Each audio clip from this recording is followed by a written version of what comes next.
If you read the title correctly, you know exactly what we're doing today. We're doing primary wizardry. How does it work? I have no idea. Do I know how to put it together? You bet. And that's all you need to know. The engineers figure out how it works, all right?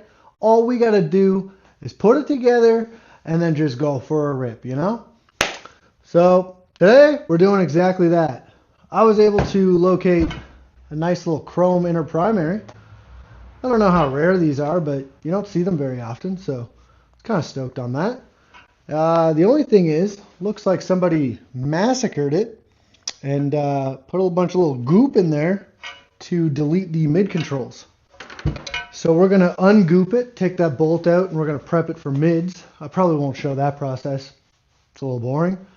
I have a sealed center bearing for the transmission shaft that inputs into the primary. This bearing's in good shape. I don't know. I don't hear that they fail often, but I'm thinking I'm just going to throw that in there. We're going to test fit it and kind of see if it works. If it doesn't, I mean, this was like 30 bucks. I'm not really worried about it if it doesn't work, you know? So we're going to do that. And I've got my cover here. I've got the engine kind of loosely mounted in there so that I can adjust the distance so that when I bolt that primary together, it's going to tie everything together. You don't want to crank down on your engine putting it in because you're not going to be able to line up these bolts because that's what dictates that spacing. We're also not going to worry about the drive belt today because I'm putting a chain conversion on it so I can assemble everything. I was also informed that I have to tell you in the beginning to like, subscribe, and follow. So I'll give you a second to do that.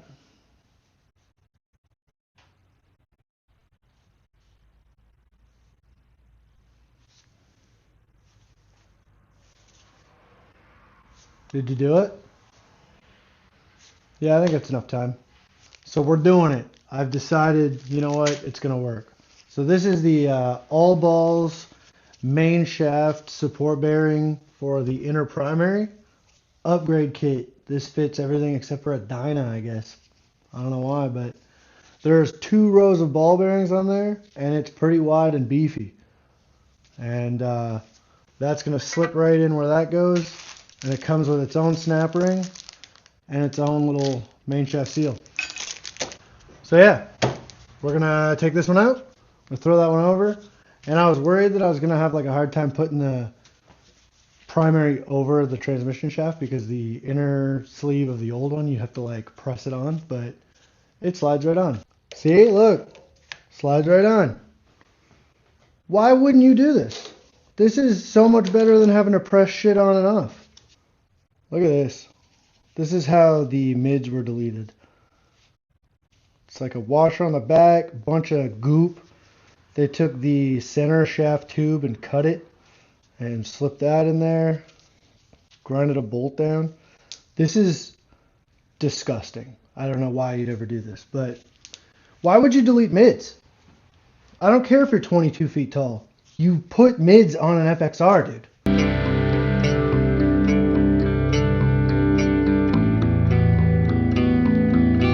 I cleaned out the inside of where the bearing's going to slide into.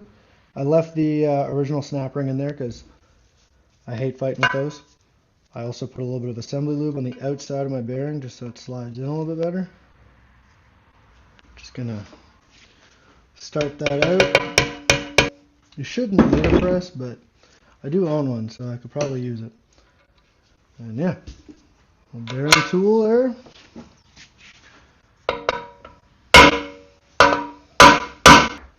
So because the bearing is thicker, there's no snap ring that's going to go on the front here. You're just going to put your clutch pack kind of on it, and that'll keep it from walking. You do leave the one on the back side because you don't want to go too far in. And then I'm going to throw the new seal on. While I'm in here doing a bunch of shit, you know, upgrading, we may as well upgrade some other stuff. I got all new seals, new bearings. This is the FXR Division billet aluminum brass insert shifter tube.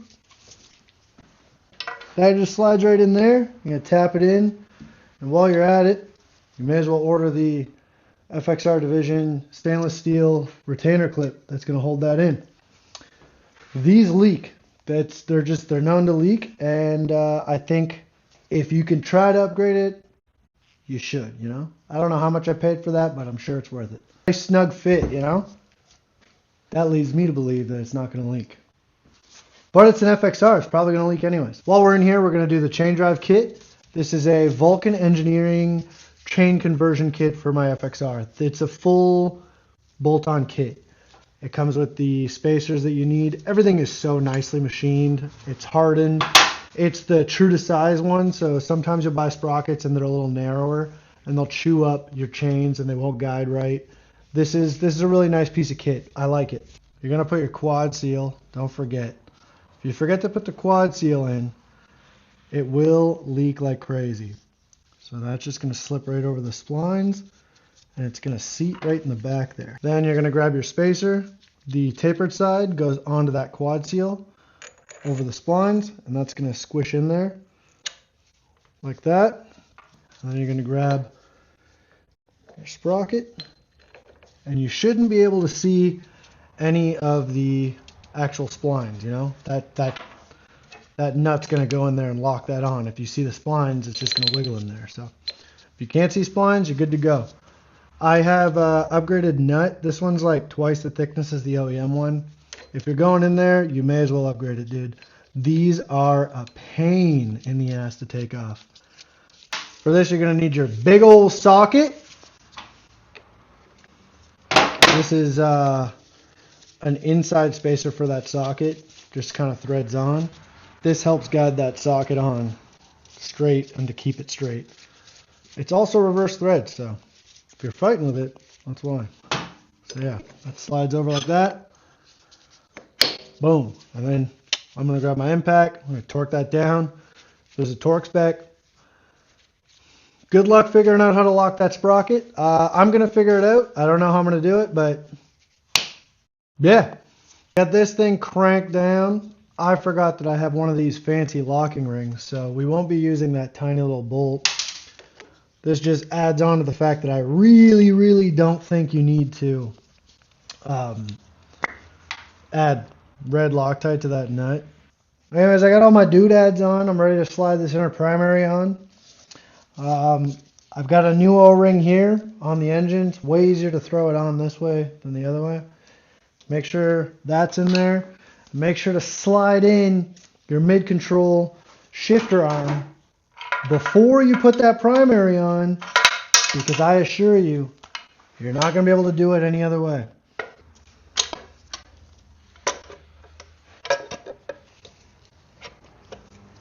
Might be a little tough with the added bearing, but we'll get her in there. That was kind of super hard. So that took me like a solid hour to figure out. I had to like jack it in the middle, move it around, make sure all the mounts were loose, swing arm and stuff, and just get everything kind of flexing right.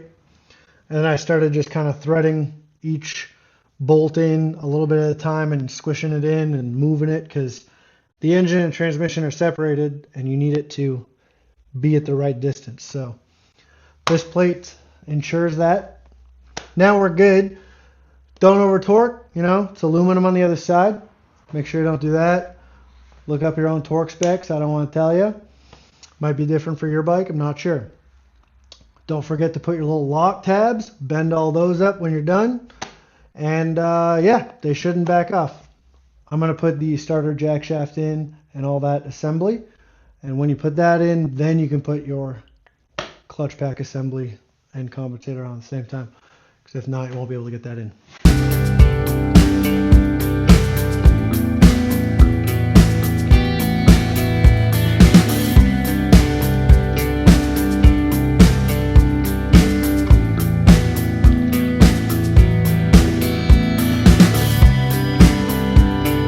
Once you get all that down and torqued, you put your clutch rig in there, and then you're going to put your snap ring, and that'll allow you to adjust. And then we're going to slap a new gasket, and we'll put the cover right on. After you put your cover on, torque everything in sequence to the right torque spec. I'm not putting the cover on because I fear I may have fucked up. So my little shift lever back here hits the back of the primary. So I'm going to have to mess with that to see if I can get it to jump a couple teeth so that it will freely move back there. I didn't check it. That's my bad, you know? So hopefully I can fix that. I'm not going to finish assembling that because there is a possibility I have to take all of this off and back this up just a bit so that I can readjust that. I am really hoping I don't have to. Well, you know, sometimes you just, sometimes you fuck it up. And I was kind of looking at it. It's not looking good.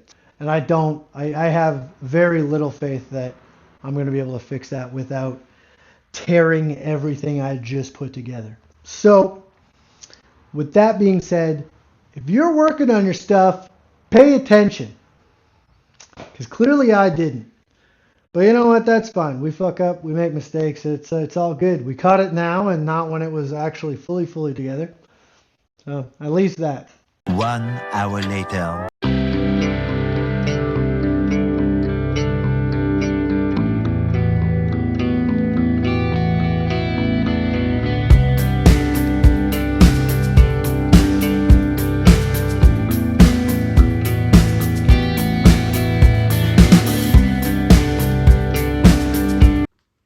Chrome inner primary. Man. They should have just come like this. That is so much nicer than shitty old black. All right, I couldn't sit there. I went inside. I was chilling. I was like, fuck it. I'll do another day.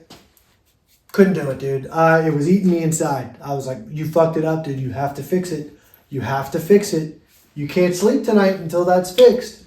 So I came back out, you know. I pulled the clutch baskets out. I pulled the compensator off. I threw everything back on my tray. I unloosened everything on the inner primary. I took the starter, the jack shaft apart, everything. I took everything apart. Pulled it out about a 3/4 of an inch. Yanked that out. Notched it over 1 notch. Made sure everything shifts smoothly. And I threw it all back together. And you just watch me put the cover down. So now the cover's on.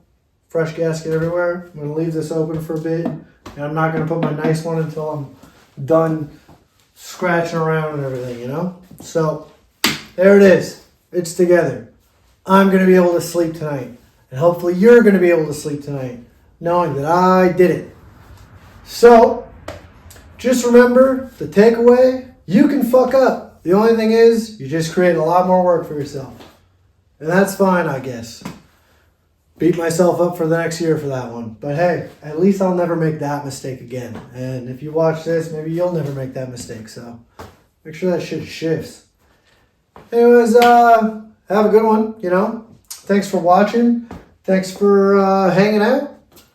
Hopefully you liked it. If you liked it, comment. Say something nice. If you have any questions, ask. Don't ask me for a torque spec. You can Google it. I'm not going to answer that. But, you know, ask me a question. You know, ask me how my day's going or something. And, yeah, tell your family. Tell your friends. Tell your mom I said hi. Don't tell her that I fucked that up. You tell her. You skip that part of the video if you show her, okay? We got it first try. We got it first try, Mom. Anyways, there you go. Have a good day. I'm going to have a good night. See you later.